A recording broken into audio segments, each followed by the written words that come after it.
And 72% of the time the market goes up. And the answer came to me. And that's when I developed my chart. The answer came to me is because, just like Caterpillar, when they pull their money out, you get out. Whoa. It's your daily dose of how to manage your money. And now it's time for Phil's Gang on the Off the Wall Street Network. Oh, God. Are you nuts? With your host, Phil Grande.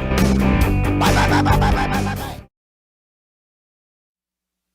And welcome to my podcast. You know, yesterday the market, it went down at the end of the day. That sets up for what we call a rally, you know, in the morning. And it's a weak rally. It's a just a temporary rally. So this is what's going on. We keep going through these cycles where, you know, they get this good, during the day we get this good news, and then the market goes up, and at the end of the day it's bad news, the market goes down, then in the morning they can push the market back up and say, well, gee, things are better, now Iran's not going to do this. It's the cycle that keeps going on and on and on. It's got to stop. Because the thing that we need is we've got to get the institutional money coming back into this market. That's the big problem. Until then, we're going to keep having these relief rallies every morning.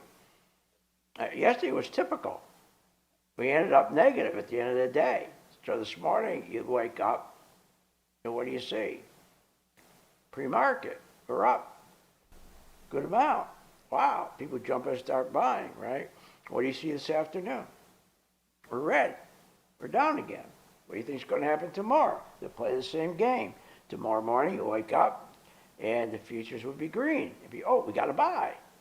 This is just a this whole thing, this whole rally is so fake. It's unbelievable, and most people don't catch on, and they're in there buying, and they keep losing money because they don't understand what's going on. And they're also buying stocks where you have what we call our stochastics are at the top, which warns you that if you're buying a stock that's at the top, let's say it went from, 15 to 30 is at the top. You're buying stocks at the top and you don't know what you're doing. It means that everybody who shorted that pushed that stock up, because remember, we need institutional money coming in to push the stock up. But when there's no institutional money, it's over here. The only thing that can push the stock up is short covering. That's all. And when you run out of that short covering money, and you can't push these markets up anymore, that's when you get these big corrections, especially if we don't get the institutional money come in. You need institutional money. But it's very, very difficult to get institutional money to come in. I'm going to just show you something here. Let me pull it out. I pulled it up for you last night. This is amazing. It's unbelievable. So let's see if I can get this right for you. I'll put it over here. Okay, let me move my link over here. Okay, so let me just make this a little bit bigger. All right. Here we go. So up to here. All right, here we are. Okay, so let's go back to Friday. So Friday, we had a 1,200 point rally. And it was a fake rally because we had more stocks declining than going up. Now think about that. A 1,200 point rally, you got more stocks declining than going up. Are you nuts? So, and nobody cares. Nobody cares. So that tells you that the rally is fake. If you got a 1,200 point rally and you got more stocks going down than up, what does that tell you? That the rally's not going to last. And people don't know that, are jumping in right at the top, especially the FOMOs. So what's happening is that this is negative breadth. When you have, again, a 1,200 point rally, a fake rally, more stocks are declining than advancing. That's negative breadth, which tells you the rally's fake, there's no institutional money, and it's not going to work. And so, now remember the whole move and these rallies are done by Google, Nvidia, and Amazon. Because as I told you before, they control 65% of the NASDAQ and 38% of the S&P, these three stocks. This is a nightmare. You got three stocks to push this whole market up. So when you're trading, you got to understand a couple of things. If you're going to buy a stock, you got to buy it with a stochastic on the bottom, not on the top. Because once that stochastic hits the top, there's no more fuel because there's no more short covering. There's no institutional money coming in. So if you look on your chart and your stochastic's down at 40, and all of a sudden it moves up, and your stochastics is say at 80 or 90, and most people are going to buy stock. They always buy the wrong place. They buy when they're at 80 or 90. It's telling you 80 or 90 without the institutional money coming in. The shorts who covered are done. So the people all come in at the top lose money. They're all losing money. They don't get it. They don't understand. They're losing money. So when you have three stocks controlling 65% of the NASDAQ and 38% of the S&P, you're screwed. I mean, that's just it's a fact. That's all. It's negative breadth. And you can't just have three stocks controlling the money. So what you need is, we need to get a rotation. We got to get these damn institutions out of the bond market and get them into the stock market. Well, first of all, we need to get the yield curve to hit 150. You know how far away we are from 150? The yield curve right now, we're about 55. We got to get to 150. And at the same time, the spreads, which are good now, about 88, as long as you keep your spreads around 88 and then we hit 150, okay, on the yield curve, that may be a chance of having institutional money coming in. But you also need to remember, you got to have the Fed telling us they're going to cut rates. I mean, think of what you got to have to get institutional money in here. And everybody's thinking about buy. It's a good time to start buying. Right now, it's a good time to get ready to short. Because think of what you need to get this market to rally, to rotate all that money out of bonds into stocks. So what we need is we got to have the Fed, okay, it's got to say, we're cutting rates. And the financial conditions have to, need to be easing, and they're not. And yield curve, I just said, must be heading up. And you got to hit that 150, and the spreads have got to be around that 88. Now, but we're not, so it's not going to be easy. And plus you got to get oil down to about 75. Actually, you got to get oil even lower. You got to get oil lower, about 75. You really need 65. So what you have to watch is that the yields, okay, they trigger a crash signal. And if we watch these yields, the more we start heading up towards 4.7, right now our yields are at 4. What are we at right now? We're at 4.3, I think we're at.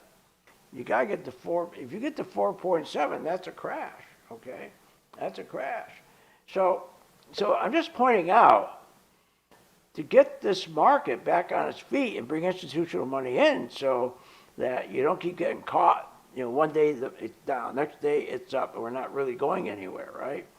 And the other thing is, we need to have the yields start falling. And the beautiful part, if you get the yields down to 4 or under 4, then we got a real good shot.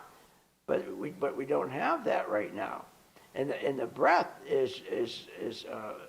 has to stop. I mean, we got to get the breadth to expand. We need more than 3 stocks rallying here.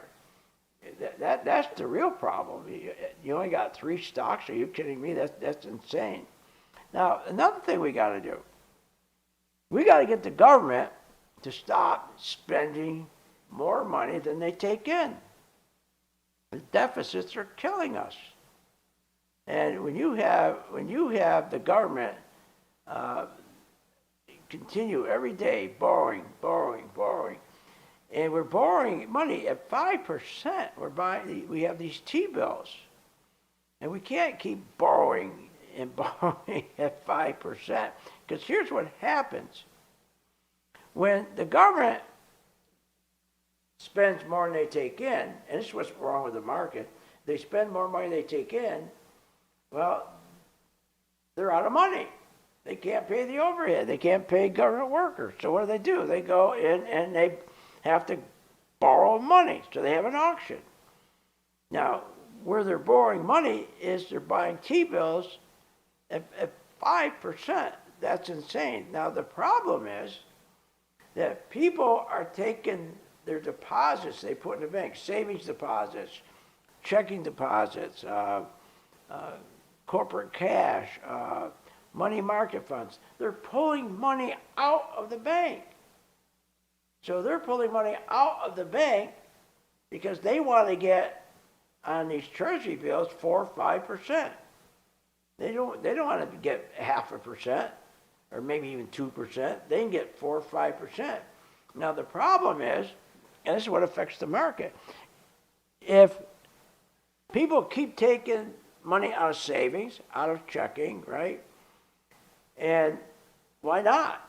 Who's going to keep your money in there when you get 5%? This is a killer. That means the banks have to keep raising rates. That means you keep paying more money on your car payment.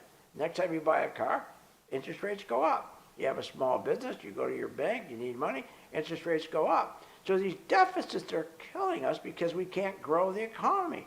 And that's a reason you can't get the money coming in from Europe.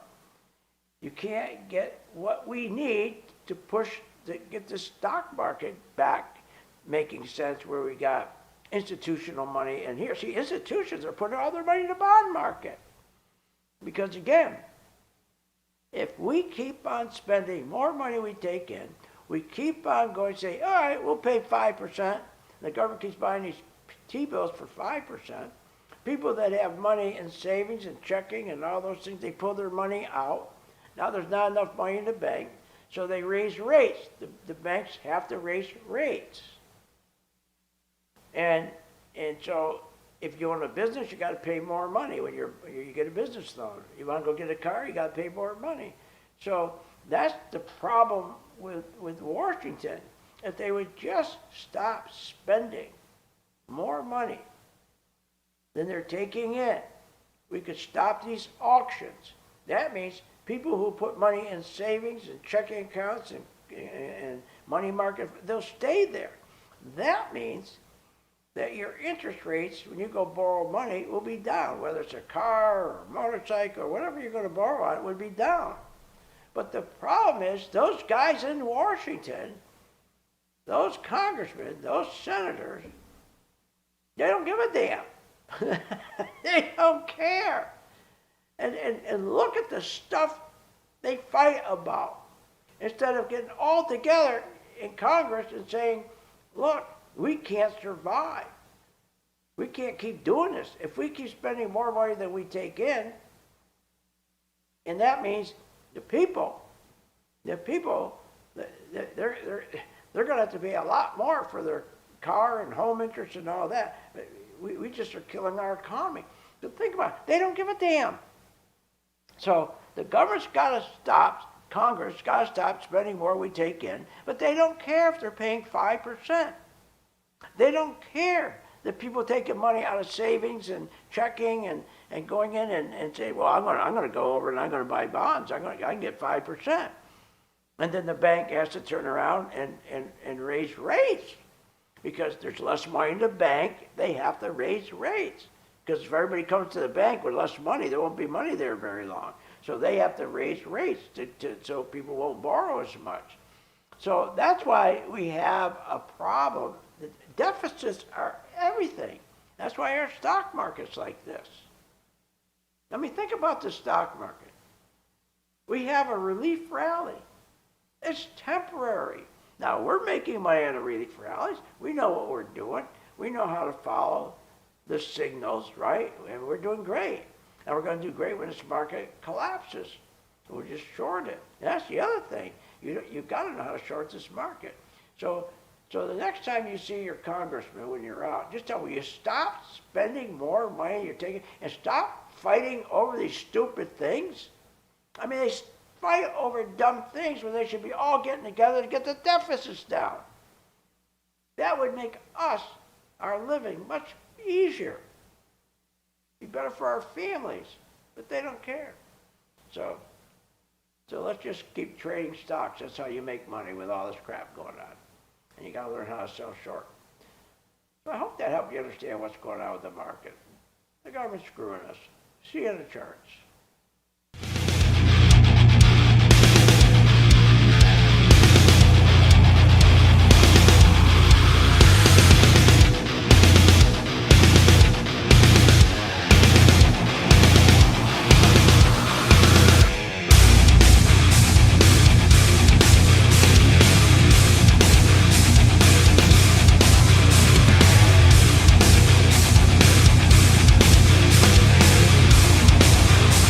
Are you nuts?